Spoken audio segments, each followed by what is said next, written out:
the investment opportunity that is today countable, it's going to be probably over the next 2 years, more than $200 billion worth investment is likely to come. We can see the commitment of VCs in our deep tech startups. That's clearly committed.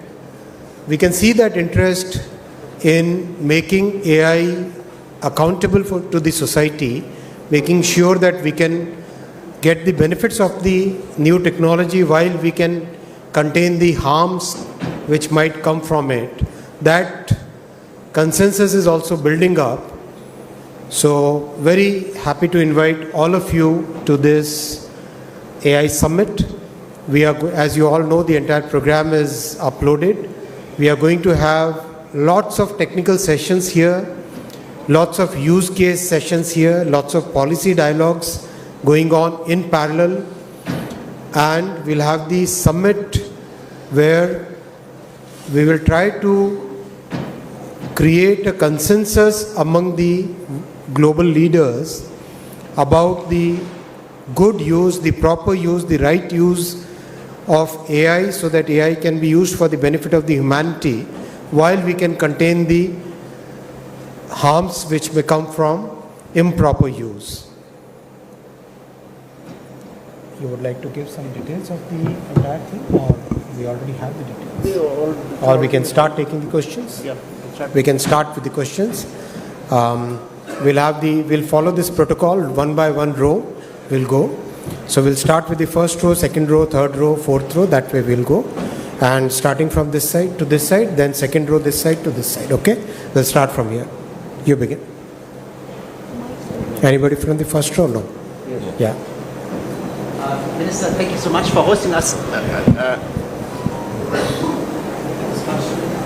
It's working. Just keep it close to you.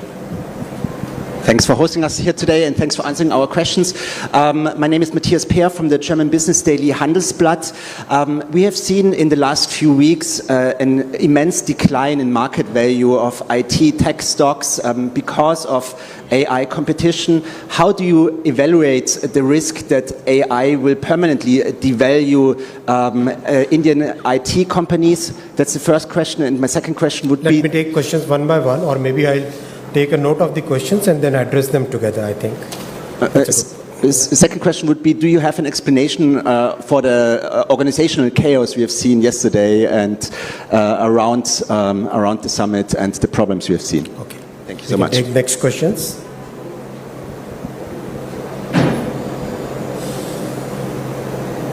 You come from which country? Okay. Hello. Hello, sir. My name is Sonam. I'm from Economic Times Brand Equity. I wanted to ask, yesterday you mentioned about Create in India mission. Can you share more about it and what specific outcomes are expected from this in terms of job creation, talent pipeline? Okay. Second row. First row, there is one more question. Sir मैं अनिरुद्ध हूँ दैनिक भास्कर से. मैं ये जानना चाह रहा हूँ कि एआई को लेकर कुछ पहले जिनकी की घोषणाएं या लॉन्चिंग वगैरह होनी है, वो सब के बारे में अगर आप कुछ विस्तार से बता पाएँ. एआई के बारे में एआई रिलेटेड अगर कोई पहल या कोई स्कीम या किसी तरह की चीज़ें आप सरकार की तरफ से जनउपयोग की लॉन्च कर रहे हैं तो उसके बारे में बताएं. Second row.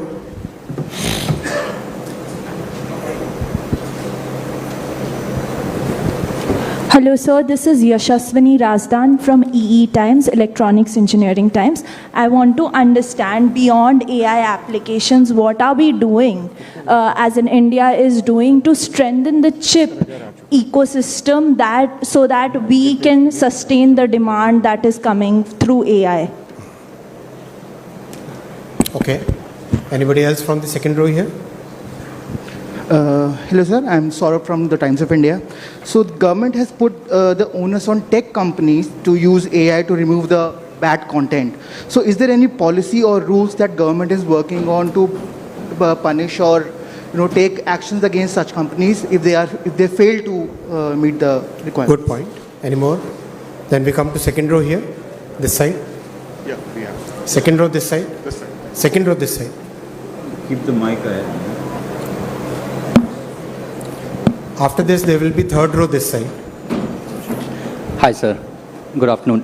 Shubhan from the Economic Times. Sir, you mentioned two questions. First of all, you mentioned that you expect around $200 billion of investments in the sector. I'm just trying to understand, beyond data centers, should we expect some of these investments to also funnel into other key components of the AI economy? Yeah. And the second part, with regards to the fact that you talked about at the summit itself, you said that we are looking for a responsible global deployment of AI. If you can give a little bit more color as to where things are with regards to a global responsible deployment of AI. Very good question. Hi sir, Ohik from Money Control. Just wanted to ask you about, has there been any consensus reached on AI safety commons that the working groups are working on? And good point. Okay. Hi sir, Sejal Sharma, Hindustan Times. The Adani Group has just announced a $100 billion investment in data centers.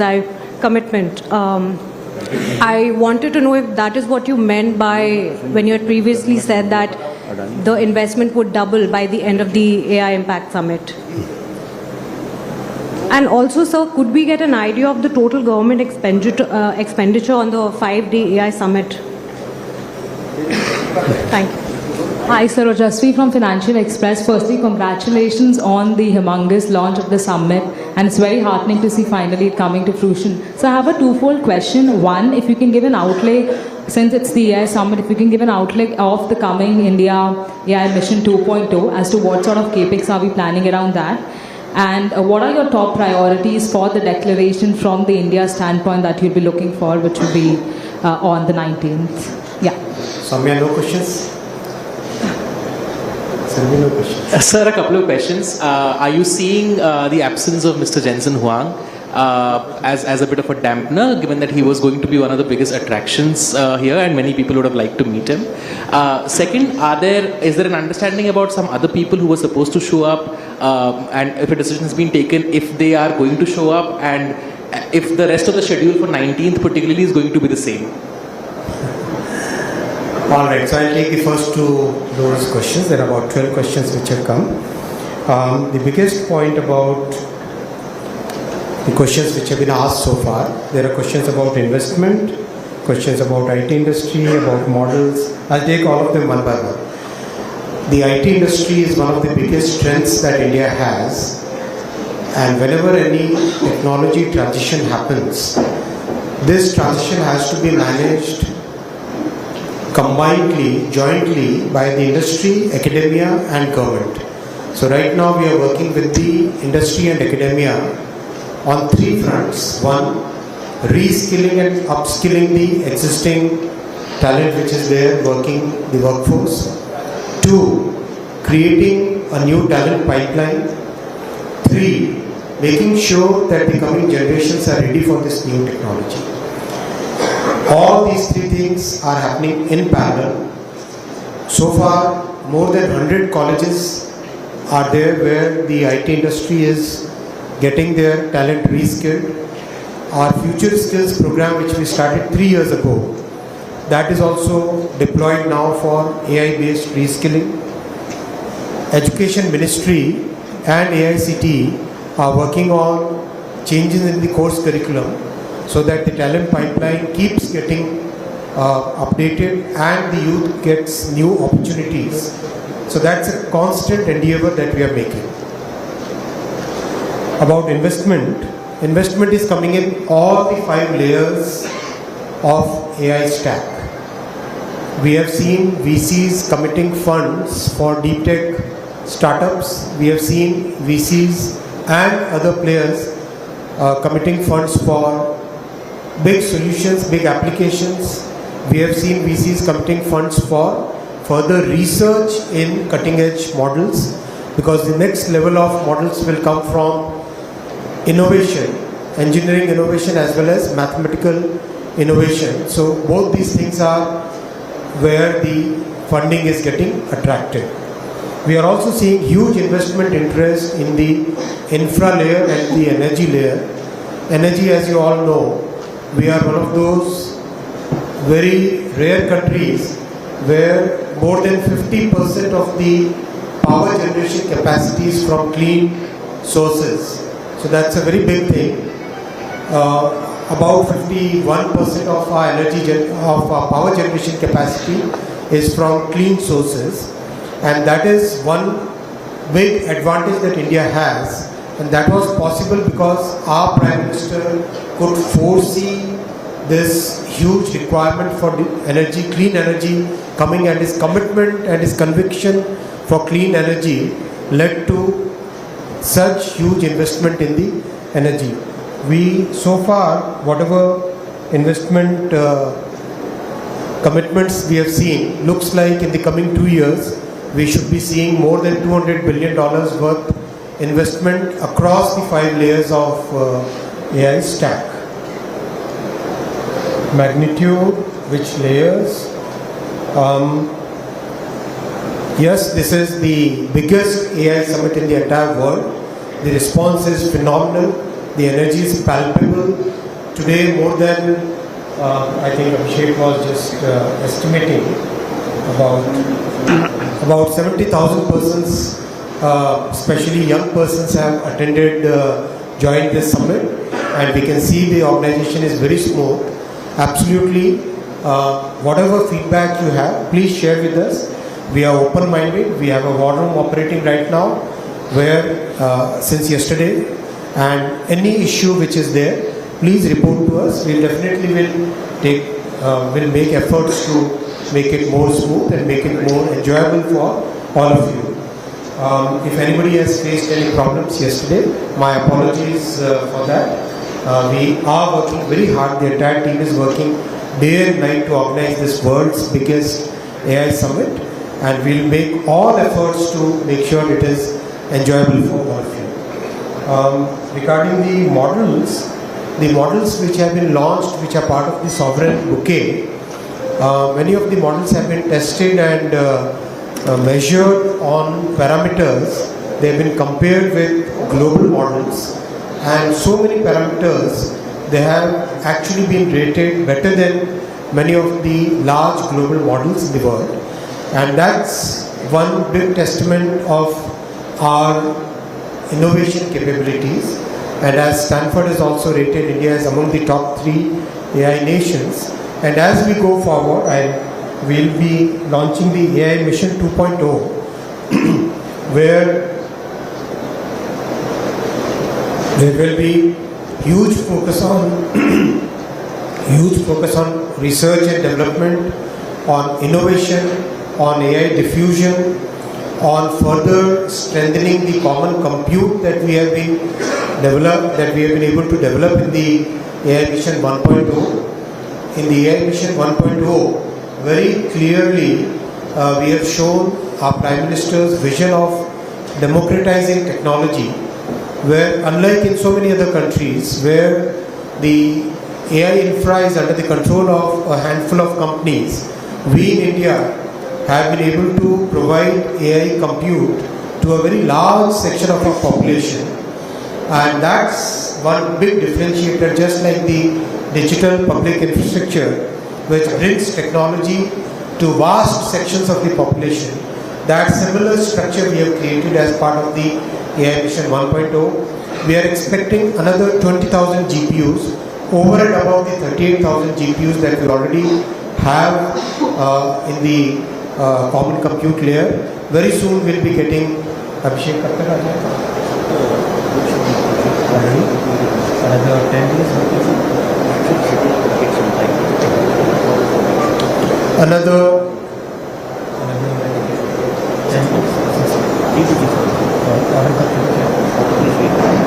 Another 1 week we'll be placing orders for another 20,000 GPUs, and they will be deployed within the next 6 months. So it's a constant endeavor to provide high quality, good resources to our startups and researchers and students. Our government is focused on making technology accessible to the entire large section of people who would like to use it. There are questions about harmful content and whether there is consensus. Yes, a good consensus is emerging among the global leaders. our interaction so far with many other countries, everybody believes that yes, AI should be used for good and all the harmful impact should be contained, and that has to be done through a techno-legal approach that cannot be done merely through regulating or merely through passing a law. It has to be done through a techno-legal approach where technology can be used and as you know, in our AI Safety Institute, which is a virtual institute, we are working with many academic institutions for creating the technical solutions to prevent harmful impact of AI. Regarding some people not attending, this is a personal choice. I would not like to comment on it. Mr. Jensen Huang reached out to us and he said that because of something really unavoidable, he was very keen to work here, but he has deputed his very senior executive to join us, and NVIDIA is also working with some Indian companies. I cannot share the names at this point of time, for some very large investments in AI infra. They are also working with some software companies for developing many use cases and that safety plane, the control plane, which they are working with certain startups in our country for creating a sovereign AI ecosystem for further augmenting the sovereign AI ecosystem. All the top executives are already here and they are doing about 20 sessions. So absolutely the commitment from all the global AI leaders is present. They are there. Regarding AI deployment, which sectors? Practically every sector. This is the fifth industrial revolution, which is affecting, which will impact each and every sector of the economy and society. We have seen so many good healthcare solutions in the expo, where healthcare will become very affordable because of AI. We have seen education solutions where education can become tailored for every student. So those kind of solutions are possible using AI. Regarding chips, yes, our semiconductor mission is very much cognizant of the advancements which are required for the AI world. And as you go forward in the Semicon 2.0, design will be the primary focus. Design will be the first focus, and we do believe that some big, at least 50 Deepfakes will come out of India in the coming years because of the efforts that we are making. About the Creating India mission, I'll talk more about it in the coming weeks. Our focus will be to give opportunities to our youth to use technology and the creative energy to be able to generate new content, to be able to tell the stories in better ways in the coming weeks. I'll share you more details about it. Okay, I've covered all these points in the first round. Let's go to the third row now on the left. Hi sir, this is Dev from In42 Media. Sir, I have two questions. First is, what's India's strategy to democratize AI for MSMEs and small town? That's the first. The second one is, what's one global problem India can solve with AI that the West isn't built to solve? Thank you. Hi sir, this is Shaurya Bora. I have two questions. The first one is, what does sovereign AI really mean for a common citizen in India? The second one that I have is, what would it take to make multilingual AI a national advantage? Sir मैं रोशन हूँ। Sir जब हम कांस में जाते हैं या इफ़ी होता है तो हर जो बड़ा फिल्म बनाता है वो सोचता है कि हम अपनी प्रीमियर करें। अभी दो ऐप लॉन्च हुए हैं, एक एंथ्रोपिक और एक सेल डांस, उन्होंने पूरी दुनिया को हिला दिया है। इस शो में कोई अपना ऐप कोई या ऐसा कोई एआई मॉडल या टूल कोई लॉन्च होने वाला है कि हमें ऐसा कुछ देखने को मिले?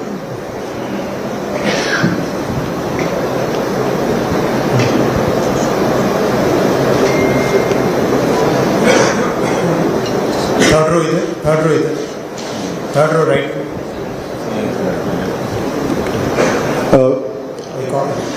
Sir, Avik Das from Business Standard. Just two questions. You talked about the data centers. A majority of investments at least has gone into there. But I also wanted to get your views upon the sustainability of data centers, especially in the case of usage of water as well as the usage of huge demand for electricity. So how does the government really intend to tackle that? And the other question, we already talked about the IT companies' stocks being down. From the ministry perspective, what would your message be to the IT companies who have really suffered quite a bit of a blow over the last couple of weeks? Thank you.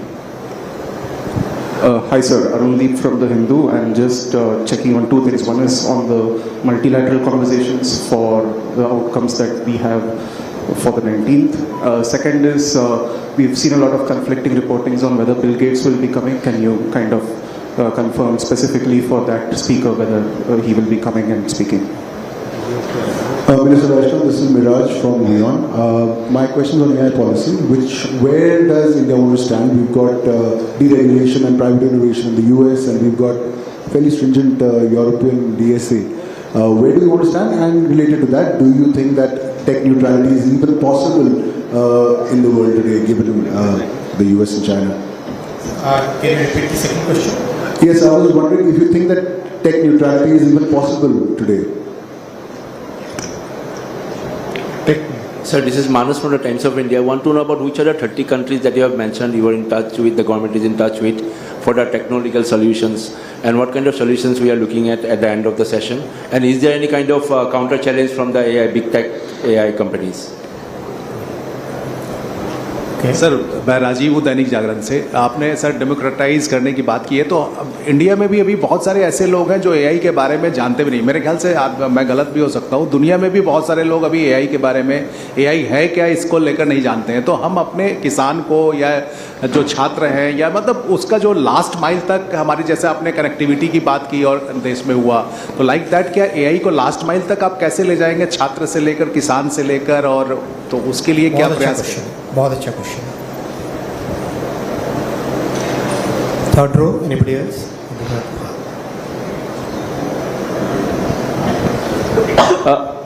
Sir, this is Momita from PTI. Over the last few many hours, people I spoke to talked about how India did so well in DPI, and they were actually saying, exuding confidence that the same can be done by the country.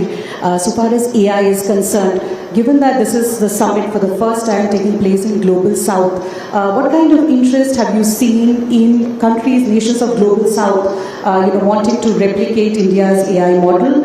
The second question is around concerns. One, of course, was the meltdown of tech stocks, but equally importantly, the fear of job losses. And there's so much youth at this summit. What is your message to them? I'll take these questions. Third row completed? I'll take the question. First, I'll take this question about awareness, last mile. This is very, very important question. मैं हिंदी में जवाब दूँ, आपने हिंदी में प्रश्न पूछा था इसलिए। एआई के बारे में देश भर में जानकारी मिले और विशेषकर हमारे किसानों को, एमएसएमईज़ को, हमारे ग्रामीण क्षेत्रों में रहने वाले नागरिकों को, इसके लिए भारत ने जो सॉवरेन मॉडल्स में काम किया है, इसमें बहुत बड़ा फोकस रखा है मल्टीलिंगुअल मॉडल्स पे। भारत की जो भाषाएं हैं और विशेषकर जो बोलियां हैं, उन बोलियों में भी बहुत अच्छे से एआई का प्रसारण हो सके, एआई के बारे में जानकारी मिल सके और एआई का उपयोग करके उन बोलियों में भी सॉल्यूशंस क्रिएट किए जा सके। वो एक बहुत बड़ा फोकस रखा है एआई मिशन का। अभी थोड़ी देर बाद में एक आप हैकेथॉन देखेंगे। उस हैकेथॉन में भारत की बोलियों में एक एआई का मॉडल यूज़ करके आप 2 घंटे में एक नया सॉल्यूशन क्रिएट कर सकते हो, प्रोटोटाइप ऐप क्रिएट कर सकते हो। ये एक बहुत बड़ी कैपेबिलिटी भारत ने डेवलप की है। और अगर आप सर्वम के मॉडल्स देखें, बाकी दूसरे मॉडल्स देखें, इन सब मॉडल्स में सारा फोकस है किस तरह से भारत की भाषाओं का प्रॉपरली उपयोग हो सके। और बहुत ध्यान दिया गया है कि लैंग्वेज का और ओरल जो हमारा भारत का ट्रेडिशन हजारों वर्षों से वर्बल ट्रेडिशन रहा है, और इस वर्बल ट्रेडिशन में किस तरह से एआई का उपयोग करके और ज़्यादा उसको स्ट्रेंथन किया जा सके, वो बहुत इसमें ध्यान दिया गया है। MSMEs और किस तरह से हम उनका उपयोग कर सकें AI मिशन 2.0 में हम कई सारे ऐसे सॉल्यूशंस लेंगे, जैसे हेल्थ केयर में है, MSMEs के लिए है, किसानों के लिए है. We will be creating a bouquet of solutions which are trusted solutions. Which then we will present those solutions as a kind of like UPI, where the bouquet of solutions is available to the world for using it and not building on top of it. उस तरह का एक model create करेंगे AI का UPI.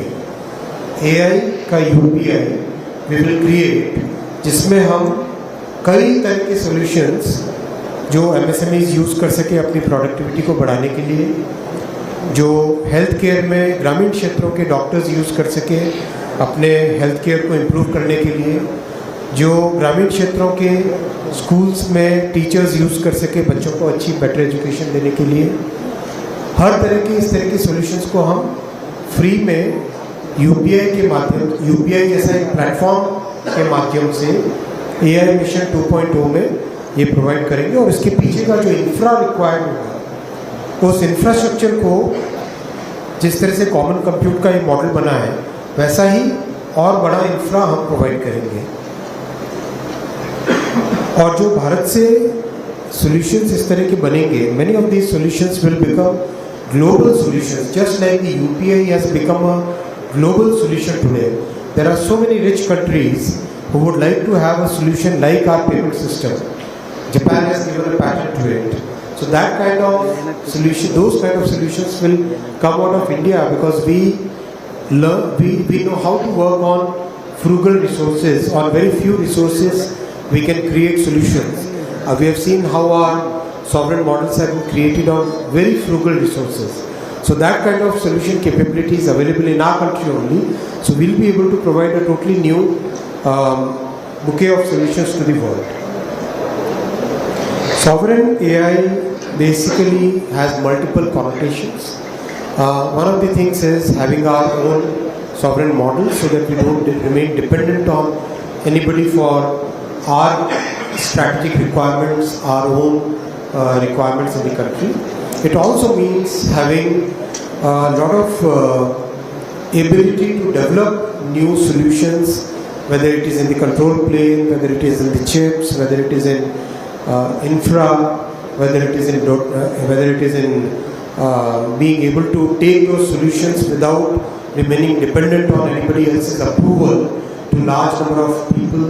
That is all part of sovereign AI thought process. Multilingual, I have spoken. Apps and models. There are so many models which have been, I think you should go and see some of the models and how they have been rated globally. Regarding the infra layer requirement of power and water, yes, that's a major concern. That's a genuine concern. We are addressing it in multiple ways. First major thing that we are doing is we have invested hugely in clean power.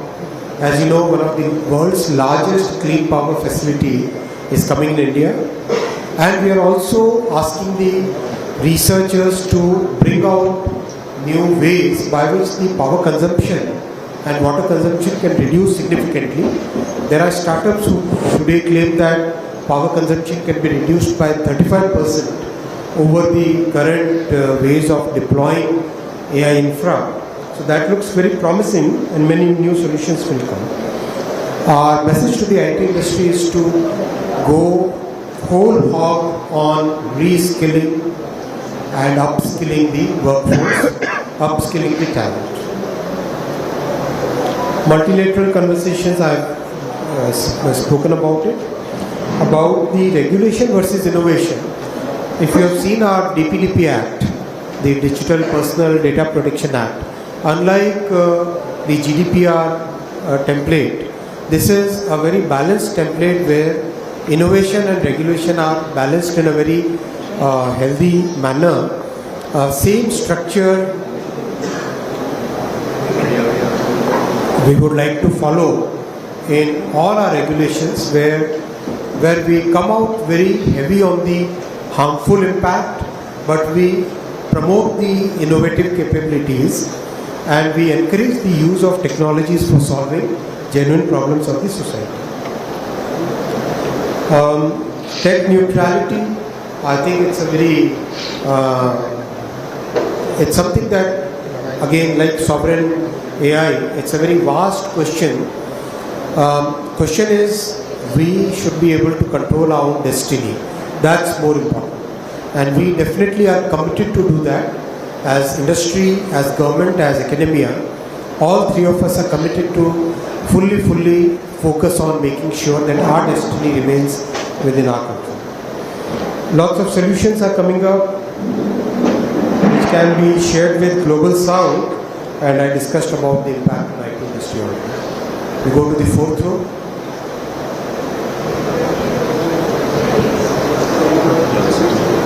Hi sir, my name is Abhinav Sharma. And my question is, so you talked about the productivity that AI will bring.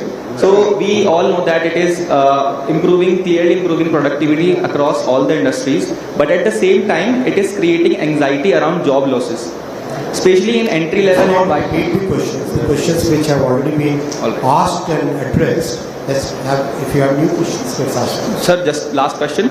So my question is that how does the government assess which job losses are short-term disruptions versus AI will actually create sustainable and long-term employment? This is my question. Thank you. Hi sir, this is Lalit from Best Media Info. My first question to you would be, yesterday there was a quote from you that said that global OTT platforms like Netflix should work within the cultural context of India and adopt stronger safeguards against AI misuse and deepfakes. Does this mean that we can expect tighter, more structured norms around how OTT platforms are regulating themselves? Because right now there's a soft regulation framework under the IT rules. My second question would be around AI platforms sourcing, attributing norms, and is there any framework from the MIB coming further revenue sharing or licensing for news content that is being used to train AI models? Thank you. Hello, sir. This is Ishita from Republic. You were talking about inclusivity, which has been the larger message from the summit. I want to ask you, is India working with Southeast Asia, Latin America and Africa to ensure that we're not staring at an AI divide in the, let's say, next decade? And also, sir, you were talking about AI sovereignty. Could you help us with a big picture of how sovereign is India when it comes to AI in terms of owning our data, models and computing as well? Thank you, sir. Hi sir, Shweta Punj from Money Control. My question is regarding India emerging as a leader in the global south where AI is concerned. What is our strategy for that? And also the big question, when will India have its DeepSeek moment?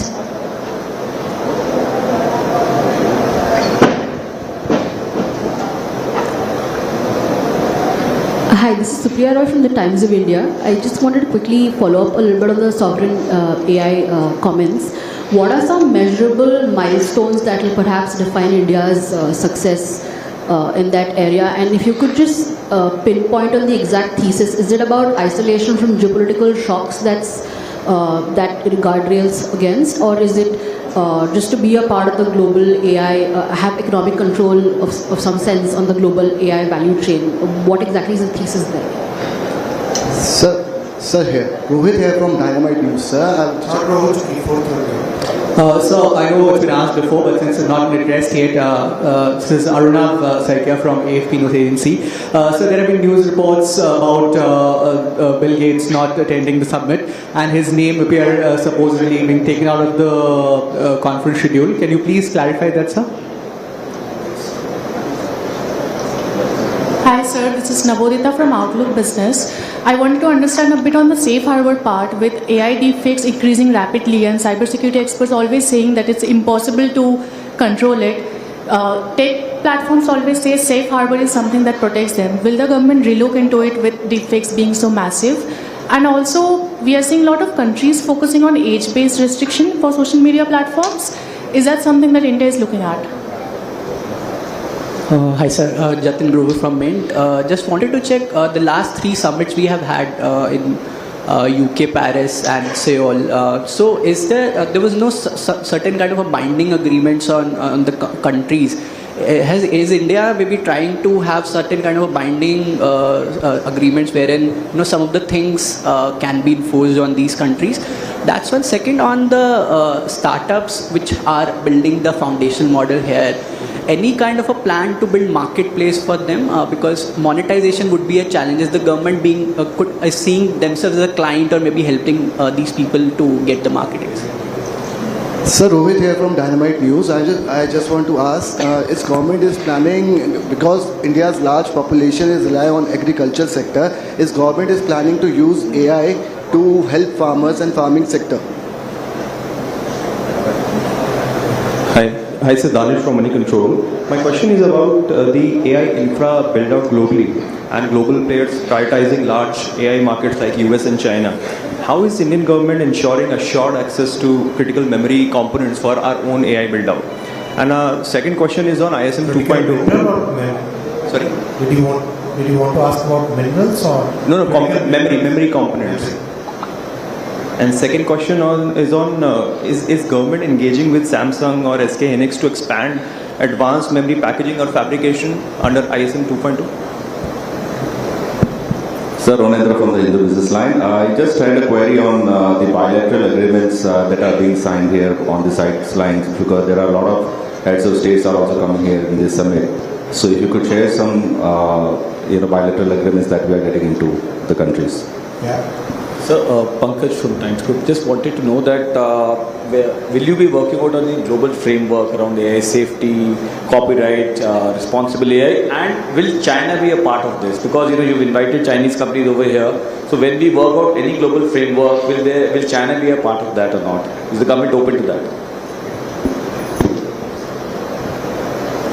Sir, Ashish from Business Standard. You mentioned that you're talking to 30 countries on the framework for AI. We've recently come out with the SGI guidelines. I just wanted to understand what else can be there on those guidelines so that there is more responsibility and onus on global intermediaries.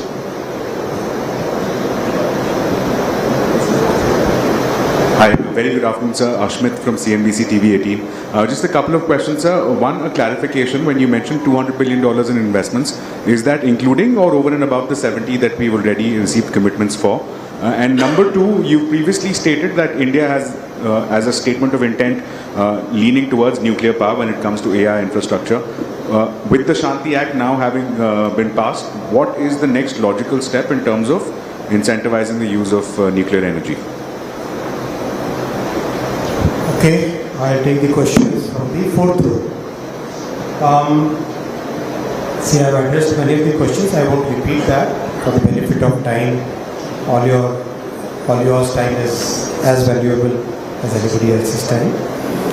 Regarding Netflix, I'll cover Netflix, Deepfakes, what else on the SGI guidelines. These 3 questions together. It's a given that any country any company which operates must operate within the constitutional framework of the country in which it is operating. So whether it is Netflix or YouTube or Meta or X, they must all operate within the legal framework and the Constitution of India. That's very clear. It has to be, it's a global norm. All multinationals understand this, and this is also a well-established legal position. Regarding the cultural context, it's very important for the multinationals to understand the cultural context of the country in which they are operating, because one particular cultural context can make so much difference. Something which is normal in one country can be prohibited in another country. Something which is prohibited in one country can be normal in another country. So it's very important that the multinationals, they operate within the cultural context of the country in which they are operating, and most companies do strive to do that, and always there is a learning curve in that journey. regarding deepfakes, I think we need much stronger regulation on deepfakes. I think it's a problem which is growing day by day, and certainly there is a need for protecting our children, protecting our society from these harms. There is definitely we have initiated a dialogue with the industry already on this. What kind of regulation would be needed beyond what we have already, beyond the steps that we have already taken up. Even our IT committee of the Parliament have studied this issue, and they have also made certain recommendations. So certainly I believe that yes, we need much stronger regulation on deepfakes, and we definitely must create that consensus within the Parliament for creating those significantly stronger restrictions on deepfakes so that the society can be protected from these harms. Similar question is about age-based. This is something which has now been accepted by many countries, that age-based regulation has to be there. It was part of our DPDP when we created this age-based differentiation on the content which is accessible to young people. So that time itself we took that forward-looking step, and right now we are in conversation regarding deepfakes, regarding age-based restrictions with the various social media platforms. What is the right way, what is the right way to go forward on this? Copyrights is also part of it. This is again a very complex item, because most of the AI models are trained on media which is available in public domain, and we do believe that the content creators, especially the